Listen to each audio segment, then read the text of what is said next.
Even though the Vietnam War is only about a decade removed from my lifetime, I never really learned about it. I wanted to understand what happened during Vietnam, so I started looking for answers by talking to Pennsylvania veterans and people who went to Penn State during the war. It was the most beautiful place I had ever been at that point in my life. But there was always this thing. This is so beautiful, but this is the scariest place in the world. There is pure horror down there. It was my first overseas cultural experience. And I think that it opened a little Western Pennsylvania boy's eyes to a much bigger world and another race of people.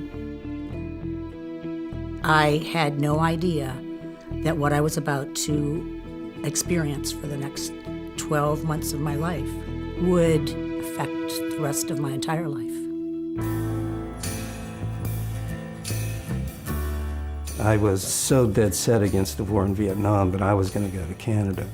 I did not want to go fight in a war that I didn't believe in. It was not a war that we should have been involved in. You really mean that people are in college instead of joining the military? And you go to Canada just so you don't serve your country? What are you, crazy? We were there to help people die so that they weren't afraid and they weren't alone. You want to survive. So you do what you have to do to survive.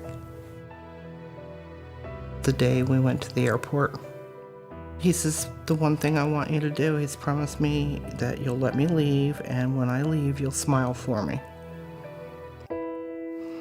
And that was the last we saw him.